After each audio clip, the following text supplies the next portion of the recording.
Bonjour les amis, ravi de vous retrouver en ce dimanche.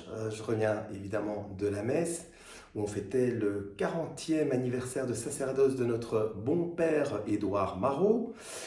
Et d'ailleurs j'étais là lorsqu'il s'est fait ordonner prêtre il y a 40 ans.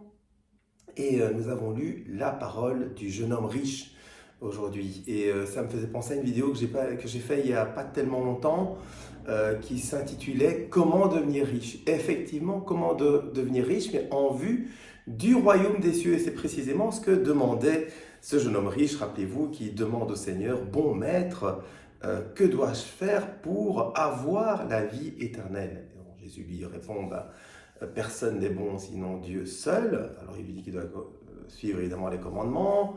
Le jeune homme riche lui dit, évidemment, je les suis depuis toujours. Et le Seigneur Jésus lui dit, une seule chose te manque. Va, vends tout ce que tu as, donne-le aux pauvres et suis-moi. Petite remarque, lorsque le jeune homme riche dit, j'ai toujours suivi tous les commandements depuis ma jeunesse, il est mis dans l'évangile, Jésus le regarda et l'aima. Et on a insisté sur deux points. Il y avait le nonce apostolique qui était là, donc le représentant du pape était là aujourd'hui, et le représentant du pape qui faisait l'homélie insistait sur ces deux points. Jésus nous regarde et il nous aime. Et puis, deuxième point très important, tout ce qu'il nous faut faire, c'est abandonner tout au Christ et le suivre. Suivre la personne de Jésus. Mais en ayant d'abord abandonné au Christ tout ce qui, pas nous entrave, mais pour dire clair, le jeune homme riche, lui, tout ce qui lui manquait, c'était d'abandonner au Seigneur ce qui avait de plus précieux pour lui. Mais là, ça fait un lien avec un autre évangile, où, souvenez-vous, vous avez un homme qui est dans un champ, il trouve un trésor dans ce champ, il va vendre tout ce qu'il a pour acheter ce champ, parce qu'il y a le trésor dedans. Eh bien, c'est exactement la même chose pour nous. Remettons au Seigneur toute notre vie, tout ce qu'on a. Remettons-le lui. J'étais à Medjugorje il y a un peu plus d'un an maintenant, et j'avais un aparté en fait. La sœur Emmanuelle donnait une conférence à pas mal de pèlerins, dont moi-même et mon épouse que je salue bien sûr. Et elle nous disait, mais vraiment pour avoir la pleine liberté, il faut donner chaque espace de notre vie au Seigneur Jésus, lui permettre de rentrer dans tous les espaces de notre vie, dans notre santé, dans notre patrimoine, dans notre travail, etc., dans notre famille. Et Jésus fait ce qu'il faut.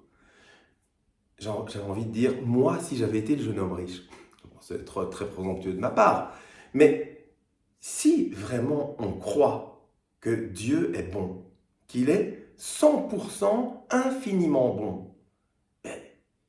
s'il nous dit « vends tout ce que tu as donné aux pauvres et suis-moi », on est certain d'être récompensé fois 10 000, en fait.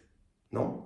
Encore faut-il croire au Seigneur Jésus, donc avoir la foi, et avoir la science de savoir, mais donc de connaître ce que le Seigneur Jésus veut pour nous, bien entendu. Il veut qu'on le suive, mais où, comment, etc.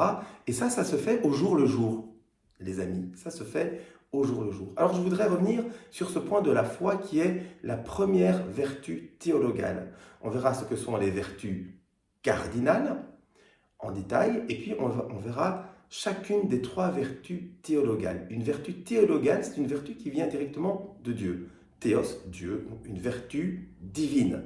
Et c'est la foi. Et effectivement, donc j'anime pour l'instant un groupe qui prépare à la confirmation d'adultes. Et dans ce groupe, il y a une fille qui revient de la foi musulmane, voilà, de l'islam. Elle revient de l'islam, elle s'est convertie au catholicisme. Et je sens bien qu'il y a encore un peu d'amour par rapport à cette foi. Et ce n'est pas interdit. Hein. Je crois, je ne connais pas tout à fait l'islam, mais il y a de très belles choses dans l'islam, je crois, même si ce n'est pas la vérité. Et c'est précisément mon point.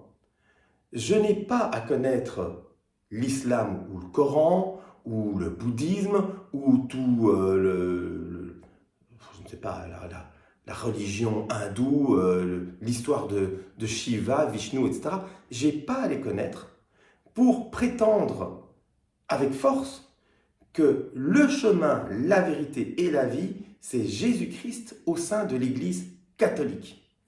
Je n'ai pas à connaître ça. Oui, mais non, mais t'as jamais lu le Coran, comment tu peux dire que ta religion, c'est la bonne? J'ai pas à connaître le Coran.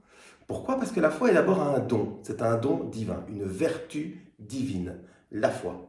Après, je comprends que c'est difficile de croire sans avoir ce don. Pardon. Parce que c'est dingue. Alors, si vous voulez vraiment expliquer votre foi à d'autres, vous qui m'écoutez et qui êtes déjà catholique pratiquant, eh bien, repensez à votre credo. Et effectivement, parfois, quand je pense au credo, quand je le dis lentement, d'ailleurs, on va le dire, c'est complètement dingue, cette histoire. Je crois en un seul Dieu, jusque-là ça va, le Père Tout-Puissant, ça aussi, créateur du ciel et de la terre et de l'univers visible et invisible. Bon, alors déjà, il a tout créé, l'univers visible et invisible, ça commence déjà à partir un peu en vrille. Hein. Donc il y a un univers invisible qu'on ne voit pas. Donc il faut déjà avoir une foi pour se dire qu'il y a un univers invisible. Je crois en un seul Seigneur, Jésus-Christ, le Fils unique de Dieu, né du Père, avant tous les siècles. Alors là, c'est complètement dingue, parce que nous, avant tous les siècles, comme on vit dans le temps, c'est improbable pour nous de penser avant tous les siècles. Pourquoi est-ce qu'il n'a qu'un Fils, etc. Donc il y a déjà plein de questions. Il est Dieu né de Dieu, lumière né de la lumière, donc Dieu est lumière, vrai Dieu né du vrai Dieu. Engendré, non pas créé, consubstantiel au Père, donc ayant la même substance que le Père, et par lui tout a été fait. Donc c'est Dieu qui a tout créé, mais par son Fils, Jésus. Écoutez la suite. Pour nous les hommes et pour notre salut, il descendit du ciel. Alors là, c'est complètement dingue. Donc il est au ciel. Donc déjà pour nous, c'est complètement incroyable de penser que Dieu est au ciel, parce qu'on ne sait pas où est le ciel. Et donc son Fils qu'il a engendré, mais comment l'a-t-il engendré? Parce que nous, on est hommes et femmes et on engendre en ayant cette relation homme-femme. Dieu, lui, il a engendré son Fils comme ça. Comme une espèce d'être, j'avais envie de dire hermaphrodite, homme-femme en même temps. On ne sait pas comment, c'est un mystère. Et donc ce Fils est descendu du ciel pour nous sauver. Pour nous les hommes et pour notre salut, donc ça veut dire qu'on doit être sauvé, il descendit du ciel. Par l'Esprit Saint, il a pris chair de la Vierge Marie et s'est fait homme. Donc, par l'Esprit Saint, et on va revenir sur l'Esprit plus tard dans le réseau, l'Esprit qui est en fait généré par le Père et le Fils, c'est ce qu'on va dire plus tard dans le credo. Donc cet amour du Père et du Fils, c'est ça l'Esprit Saint, qui est une personne. Et ça, on va le voir plus tard. Cet Esprit Saint, c'est lui qui a conçu Jésus au sein de la Vierge Marie. Et ce Jésus qui est 100% Dieu au ciel est devenu 100% homme. C'est pour ça que Jésus est 100% Dieu et 100% homme. Il n'est pas 50-50, 25-75, non, il est 100% Dieu et 100% homme. Chair de la Vierge Marie et s'est fait homme. Crucifié pour nous sous Ponce Pilate, il souffrit sa passion et fut mis au tombeau. Donc, il a prêché, il a été crucifié par les Romains sous Ponce Pilate, il est mort, il a été mis dans un tombeau. Il est vraiment mort. Il ressuscita le 3e jour, conformément aux Écritures, et il monta au ciel. Il est assis à la droite du Père. Voilà, je vais arrêter là. Et ça, c'est vraiment ce qu'il y a. Bon, vous allez me dire que tout ce qui précède est déjà unique, mais là, c'est vraiment ce qui fait la spécificité de notre foi catholique romaine. Dans toutes les autres religions, et vous pouvez voir toutes les autres religions, il n'y a aucun Dieu qui a créé l'homme par amour, qu'il a tellement aimé, qu'il a envoyé son Fils unique se faire crucifier, donc se faire torturer, crucifier à mort, qui a ressuscité son Fils et de ce fait nous faire entrer, nous, créatures, dans la divinité du Christ et donc à la résurrection. Voilà. si vous devez expliquer notre foi catholique, si vous avez déjà tout jusque-là, voilà, c'est l'unicité de notre foi. Il n'y a aucune autre religion qui a ça. Et donc c'est une religion, vous le voyez bien, qui est amour. Voilà. Tout repose sur l'amour. Voilà, les droits du Père, il reviendra dans la gloire pour juger les vivants et les morts, et son règne n'aura pas de fin. Et alors là, c'est le quiproquo. Oui, mais voilà, vous avez un Dieu qui juge, vous les catholiques. Mais le Seigneur Jésus, en fait, il le dit dans les évangiles. Il est venu non pas pour venir juger les hommes, mais pour les sauver. Mais pour sauver les hommes, il faut que l'homme croie en lui. Et il le dit, celui qui ne croit pas en moi est déjà jugé. Voilà. Donc c'est l'incrédulité de l'homme qui juge l'homme et qui l'envoie en enfer s'il a mal vécu, s'il n'a pas la grâce. Mais ce n'est pas Dieu qui juge, ouais, t'as fait ça, gna gna gna. Non. Si tu aimes le Seigneur, Jésus-Christ, si tu reconnais que c'est lui ton Dieu, ton vrai Dieu, et que c'est ton seul Seigneur, et que tu développes une relation avec lui, eh bien, tu es sauvé. Voilà, parce que, je vais le dire tout à l'heure, un saint, c'est un pécheur pardonné.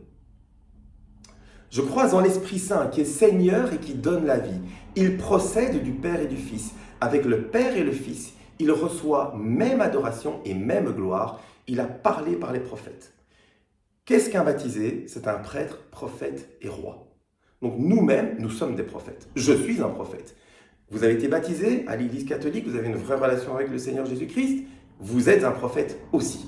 Voilà. Il suffit simplement d'avoir cette relation avec Jésus et avec l'Esprit Saint. Et si vous priez l'Esprit Saint, je prie l'Esprit Saint tous les jours, eh bien l'Esprit Saint souffle en vous. Donc l'Esprit Saint est une vraie personne qui procède du Père et du Fils, donc c'est l'amour entre le Père et le Fils. Avec le Père et le Fils, il reçoit même adoration et même gloire. Donc c'est une vraie personne divine. Et là, on vient de citer la Sainte Trinité. Un Dieu, un, mais composé de trois personnes. Mais c'est le même Dieu, Père, Fils et Esprit Saint. C'est pas tout. Je crois en l'Église, une, sainte, catholique et apostolique. Une, eh bien, parce que c'est l'unité des baptisés. Tous les baptisés de l'Église catholique ne font qu'un. Ça s'appelle la communion des saints. Une. Sainte, parce que tous les chrétiens baptisés qui reconnaissent Jésus-Christ comme leur seul Seigneur et Sauveur, ayant une relation d'amour avec lui, sont saints par définition parce que pardonnés par notre Seigneur Jésus-Christ qui est saint. Et aussi parce que l'Église est le corps de notre Seigneur Jésus-Christ, le corps du Seigneur Jésus-Christ qui est saint. Donc nous sommes des êtres impurs, pécheurs, mais qui composent le corps saint de Jésus-Christ par sa grâce et par sa miséricorde. Catholique parce que reposant sur le Christ. C'est le Christ qui a fondé son Église. Le Seigneur Jésus dit, je ne connais plus exactement dans quel évangile, quel verset. Allez-vous me quitter, vous aussi? Et Saint Pierre de dire, vers qui irions-nous, Seigneur? C'est toi qui es la parole de la vie éternelle. Ou, pour vous, qui suis-je? Et Saint Pierre de dire, tu es le Fils de Dieu, le Fils du Dieu vivant. Et le Seigneur de dire à Saint Pierre, et toi tu es Pierre.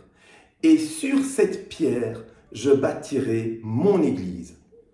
Sur Saint Pierre.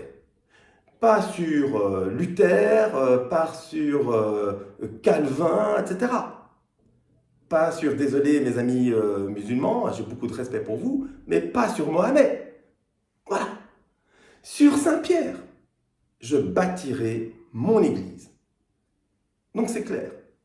Catholique du Christ qui a comme vicaire Saint Pierre. Et puis tous les successeurs de Saint Pierre jusqu'au pape actuel. Et apostolique, eh bien les apôtres, ce sont les évêques qui sont eux-mêmes apôtres, les successeurs des apôtres du Christ, et qui, effectivement, eh bien, donnent le sacerdoce aux différents prêtres qui nous donnent les sacrements, du baptême, de la confirmation, du pardon des péchés, réconciliation, mariage, etc., etc. Je crois en la résurrection des morts et à la vie du monde à venir. Ainsi soit-il. Voilà notre foi, les amis. Alors, c'est vrai que c'est complètement fou. Le fait que Jésus-Christ soit mort et ressuscité, déjà soit mort, scandale pour les Juifs, folie pour les nations païennes. C'est ce que nous dit saint Paul. Bon, toute cette histoire est débile. Donc, si on le prend de façon comme ça, rationnelle, c'est complètement dingue. Mais c'est là, les amis, que vient le don du Seigneur. Et quand vous avez le don du Seigneur, donc quand vous avez la foi, que vous croyez fermement et que vous développez cette relation d'amour avec ce Dieu invisible, mais bien visible, au sacrement de l'Eucharistie et à l'adoration, eh bien, quand vous mettez votre foi en lui, quand vous vivez une relation d'amour basée sur cette foi, et que vous vivez l'expérience du Christ et du Dieu vivant, comme je la vis tous les jours, eh bien, il n'y a aucun problème à affirmer, à adresser l'affirmation suivante: le Seigneur Jésus-Christ et l'Église catholique, c'est ça le seul chemin, la seule vérité et la vraie vie. Voilà, mes amis, ce que j'avais envie de vous dire aujourd'hui. Soyez forts dans la foi. Évidemment, vous pouvez, j'allais dire, cultiver, voilà, vraiment cultiver, entretenir en vous le feu de la foi par l'Esprit Saint, avec tous les dons de l'Esprit. De sagesse, tout remettre à Dieu, intelligence, conseil, force, science, piété et crainte de Dieu. On a vu tous les dons de l'Esprit. Il n'y a que par l'Esprit que vous pouvez adresser cette affirmation haut et clair et avec fierté. Je vous laisse ici. Je crois que c'était une vidéo un petit peu plus longue, mais je crois que c'était très nécessaire. La prochaine vidéo, on verra l'espérance et les vertus cardinales. Là, on va aller voir en un coup les vertus cardinales. Je vous souhaite un excellent dimanche et je vous dis à la semaine prochaine.